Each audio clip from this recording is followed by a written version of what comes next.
Ram friends, కొంతమందికి రిజర్వేషన్లు కావాలి, ఇంకొంతమందికి ఆజాదీ కావాలి. కానీ నాకు మాత్రం ప్రశాంతంగా నా త్రివర్ణ పతాకాన్ని కప్పుకొని పడుకోవాలని ఉంది. కేవలం 23 ఏళ్లకే దేశం కోసం ప్రాణాలు ఇచ్చిన ఒక పారా కమాండో శివర మాటలివి. ఆయనే ఇండియన్ ఆర్మీ ఎలైట్ కమాండో 10 పారా ఎస్ఎఫ్ కి చెందిన కెప్టెన్ పవన్ కుమార్. ఆయన పుట్టింది జనవరి 15, అంటే సరిగ్గా ఆర్మీ డే రోజున. బహుశా దేశం కోసం ప్రాణాలు ఇవ్వడానికి ఆయన పుట్టాడేమో. తల్లిదండ్రులకు ఆయన ఒక్కడే కొడుకు. ఢిల్లీలోని జేఎన్యూ లాంటి పెద్ద యూనివర్సిటీలో డిగ్రీ చదివిన పవన్ లక్షల జీతం వచ్చే కార్పొరేట్ ఉద్యోగం వైపు వెళ్లకుండా ఆర్మీలోకి వచ్చి ఎలైట్ పారా కమాండోగా మారాడు. ఫిబ్రవరి 2016 కాశ్మీర్ లోని పాంపోర్ ఎన్కౌంటర్. ఒక పెద్ద ప్రభుత్వ బిల్డింగ్ లో ఉగ్రవాదులు దాక్కున్నారు. లోపలికి వెళ్తే ప్రాణాలు దక్కవని తెలిసినా సరే ఒక కమాండర్ గా తన టీం ని వెనక ఉంచి ముందు ఆయన అడుగు పెట్టాడు. చీకట్లో ఉగ్రవాదులతో జరిగిన బేకార పోరాటంలో తన ఒంట్లోకి బుల్లెట్లు దూసుకెళ్తున్నా సరే లెక్క చేయకుండా శత్రువులను మట్టుబెట్టి తన తోటి సైనికుల ప్రాణాలు కాపాడాడు. అన్నట్లుగానే కేవలం 23 ఏళ్ల వయసులో ప్రాణాలకు తెగించి పోరాడే ఆ జాతీయ జెండాని కప్పుకొని అమరుడయ్యాడు. ఆయన చేసిన ఈ అసాధారణ సాహసానికి భారత ప్రభుత్వం శౌర్య చక్ర అందించి సత్కరించింది.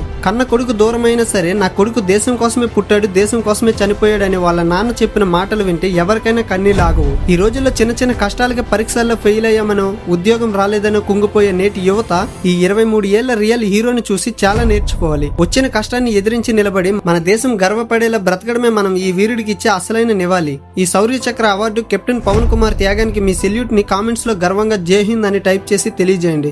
జై హింద్.